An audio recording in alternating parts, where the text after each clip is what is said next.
जी, उम्मीद करती हूँ आप सब खैरियत से होंगे। तो मैं अपनी आज की वीडियो में आपको जो मैंने सादा शलवार की कटिंग बताई थी, अब मैं इस वीडियो में उसकी स्टिचिंग बताऊंगी आपको। तो स्टिचिंग जो है वो थोड़ी सी सिंपल ट्राउज़र से इसकी चेंज होती है, इसलिए बिगनर्स के लिए ये बहुत लाजमी होता है कि सबसे पहले हम उनको सिंपल शलवार बताएं। तो सिंपल शलवार जो है वो हम सीना स्टार्ट करते हैं। उसके लिए ये देखें, मैंने आसन की जो हमारी साइड है दोनों तरफ, उसको मैंने मिला के सिलाई लगाना शुरू कर ली है। इस तरीके से हमने शलवार को खोल लेना है और दोनों आसन को यूं पकड़ के हमने सिलाई लगाना शुरू करनी है। अच्छा, उसके लिए हमें ये होता है कि हम जब ट्राउज़र सीते हैं तो हम ये चीज़ नहीं नोट करते, लेकिन जब हम शलवार सीते हैं तो हमें यहाँ से 2 इंच की या 1.5 इंच की शुरू की जगह छोड़नी पड़ती है, जो कि हमने इलास्टिक के लिए या फिर ज़ारबन के लिए हमने इतनी सी जगह हमने छोड़कर फिर हमने सिलाई लगानी है। वो मैं आपको बताती हूँ। यहाँ से हम लगाना शुरू करेंगे सिलाई। थोड़ी सी जब हम लगा लेंगे तो हम दोबारा से पीछे को आ जाएंगे, इसको हम थोड़ा सा मजबूती की तरफ कर देंगे। अब मैं पूरी सिलाई लगा लेती हूँ।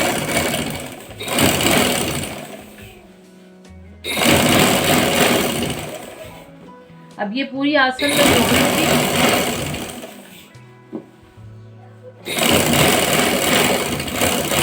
अब ये देखें, ये जो मैंने आपको बताया है, यहाँ पर जो 2 इंच का मैंने बिना सिलाई के जो जगह छोड़ी है, ये हिस्सा, ये हम आसन की दोनों साइड पे छोड़ सकते हैं, लेकिन मैं एक ही साइड पे छोड़ूंगी।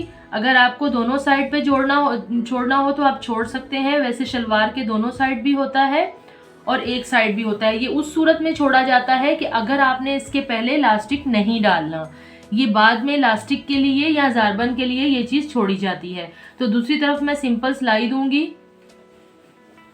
आसन की मैंने दोनों तरफ से सिलाई लगा ली है। अब हमने ये जो इतना सा हमने कट छोड़ा है, हम इसकी सिलाई लगाएंगे। इसकी सिलाई के लिए मैं पूरी सीधी लाइन इधर से ले आऊंगी, ये देखें। फिर यहाँ से जैसे हम चौक की सिलाई लगाते हैं, सेम हमने उसी तरीके से सिलाई लगानी। ये देखें, मैंने आपको निशान लगा के बताया है। अगर आपको सिलाई लगाते हुए मेरी सही समझ नहीं आती तो इस तरीके से आपने लगानी है। बस इसको आपने मोड़ना नहीं है, बिल्कुल ऐसे ही आपने इसको सिलाई लगा ली।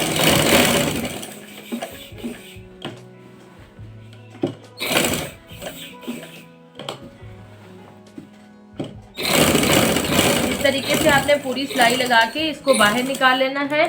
अब हम पूरा ऊपर वाला हिस्सा जो इलास्टिक वाला या ज़ारबन वाला, वो मैं आपको मोड़ना बताऊंगी। वो आपने इस तरीके से स्टार्ट करना है। ये हमारी आसन वाली सिलाई है जहां पर हमने कट रखा है। अब आपने इस सिलाई को इस तरीके से खोल लेना है। खोलने के बाद आपने ये जो हिस्सा मोड़ा है, पूरे वो 2 इंच का है, उससे आपने इसको पूरा मोड़ना स्टार्ट कर लेना है। इसी हिस्से पर आपने एक तरफ से मोड़ना स्टार्ट कर लिया हमने। अब हम पूरा सफाई से मोड़ते हुए जाएंगे।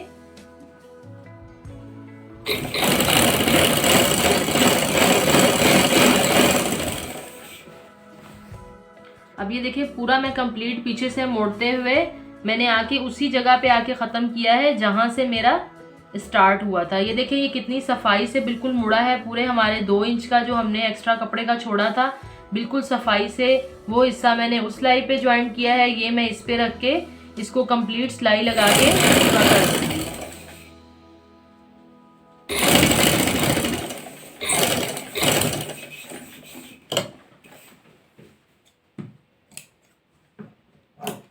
अब ये देखें, ये हमारा इलास्टिक का या ज़ारबन की ये जो जगह है, ये हमारी इसलिए बनाई जाती है। अब देखें, ये कितनी सफाई से रेडी हो गई है। ऊपर से जब हमारा नेफा कंप्लीट हो जाता है तो हम अब आ जाते हैं पांचों की तरफ। ये हमारे पांचों का हिस्सा है। तो इस शलवार की कटिंग में जब मैंने कटिंग की थी तो मैंने एक्स्ट्रा 2 इंच का कपड़ा पहले से ही इसका एक्स्ट्रा रख लिया था। वो मैंने आपको समझाया था। अगर तो आपके कपड़ा इतना हो तो आप 2 इंच का कपड़ा पहले से रख सकते हैं, और अगर आपके पास नहीं है तो आप उसका हम अलग से भी पट्टी लगा लेते हैं। लेकिन मैंने इसका कपड़ा बीच में ही रख लिया था। ये मैं बुकरम का इस्तेमाल कर रही हूँ। ये बुकरम हम जो जेंट्स कपड़े पे यूज़ करते हैं, ये वो वाली बुकरम भी आप लगा सकते हैं। ये आप ये जो बुकरम हम गलों के लिए इस्तेमाल करते हैं, प्रेस बुकरम, ये आप वो भी लगा सकते हैं। लेकिन मैंने प्रेस ही लगाई है। मुझे थोड़ा सा इतना हार्ड ये पांचा नहीं चाहिए था, तो मैंने प्रेस ही लगाई है। इसको आप इस्त्री की मदद से चिपका भी सकते हैं। मैंने इसको नहीं चिपकाया, अगर आप नहीं चिपकाते तो आप इसको इस तरीके से मोड़ भी सकते हैं।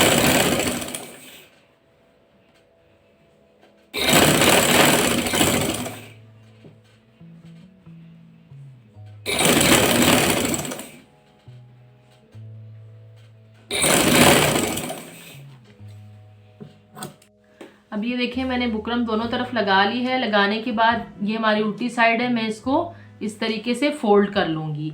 अब ये जो मैंने अंदर कपड़ा फोल्ड किया है, याद रखिएगा ये कपड़ा मैंने एक्स्ट्रा छोड़ा हुआ था। अगर आपने नहीं छोड़ा तो आप बुकरम को इस तरीके से लगा के अंदर कपड़ा नहीं फोल्ड करेंगे, क्योंकि उससे आपकी शलवार का साइज छोटा हो जाएगा। आपको एक्स्ट्रा पट्टी लगा के उसकी सिलाई करनी है। अब मैं आपको पांचा बनाना बताती हूँ। तो पांचा हमारा कंप्लीट सिलाइयों पे भी बनता है, लेकिन मुझे इसकी एक सिलाई ऊपर चाहिए और एक नीचे चाहिए। इस तरीके से हम सफाई से बिल्कुल किनारे की सिलाई लगाएंगे।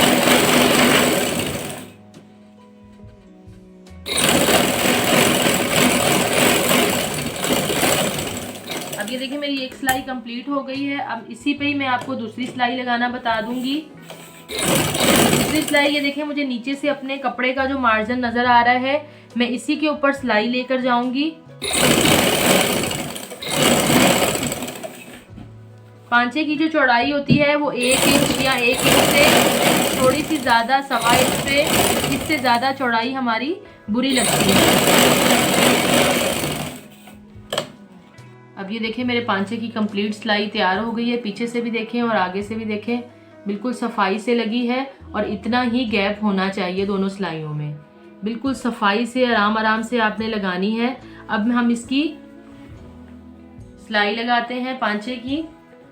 अब ये मेरा पांचा तैयार है। मुझे जो इसका तैयार पांचा चाहिए वो मुझे तकरीबन 7 इंच पे मुझे इसका तैयार पांचा चाहिए। ये देखिए मैंने 1-1 इंच का कपड़ा छोड़ा था, वही 1-1 इंच का कपड़ा हमारा एक्स्ट्रा है। अच्छा, यहाँ से जो हमने सिलाई लगानी है, इस सिलाई का भी ये हिसाब होता है। इसकी सिलाई हमने सीधी नहीं लगानी शलवार की। शलवार की सिलाई हमेशा हम तिरछी लगाते हैं। तिरछी सिलाई हमारी जिस तरीके की कटिंग होगी उस तरीके की हमारी सिलाई लगती हुई पूरी आ जाएगी, क्योंकि सिलाई हमारी तिरछी होगी तो ही शलवार के पांचे की शेप आती है। अब ये देखिए मेरा यहाँ से जब हम इधर आ जाएंगे तो हम दोबारा से मशीन के पैर को पीछे ले जाएंगे और इसको सिलाई को मजबूत कर लेंगे। अब हम पूरी अपनी सिलाई लगाते हुए आ जाते हैं। पूरे 1-1 इंच का हमने अंदर कपड़ा छोड़ा था, उसी 1-1 इंच पे हम सीधी। अब ये देखिए हम आसन के सेंटर पे पीछे से सिलाई लगाते हुए आ गए। ये हमारा सेंटर है आसन का।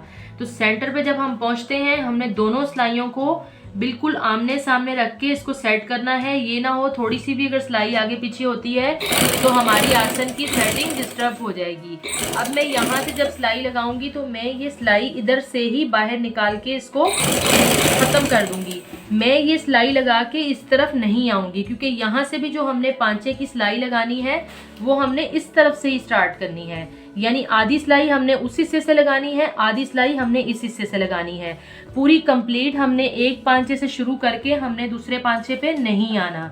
ये हाफ हाफ सिलाई लगती है तो ही इसके पांचे की पूरी आमने सामने की सेटिंग आती है। इसी तरीके से हम जो है इसका साइज लेके एक पांचा रख के उसका दूसरा साइज लेके दूसरे पांचे का, तो हम इसकी सिलाई लगा के अब हम इस तरफ से इसको लगाना स्टार्ट करेंगे। इसकी भी सिलाई हम जब इस जगह पे पहुंचेंगे तो इसको लाके हम इस जगह पे खत्म कर देंगे सिलाई को। आमने सामने दोनों सिलाइयाँ आमने सामने से आएंगी, एक साथ हम गुलाई में सिलाई नहीं घुमाएंगे। अब ये देखिए हमारी सिलाई यहाँ पे कंप्लीट हो गई है। अब मैं इस हिस्से पर सेंटर में छोटे छोटे से सीजर की मदद से यूं पकड़ के मैं कट्स लगाऊंगी। उससे ये होगा कि हम जब इस शलवार को सीधा करेंगे तो हमारे इस हिस्से में कोई भी झोल नहीं आएंगे। ये देखिए पूरे आप इस तरीके से आमने सामने कट लगा लें। कट लगाने के बाद आपने इस शलवार को सीधा करना है।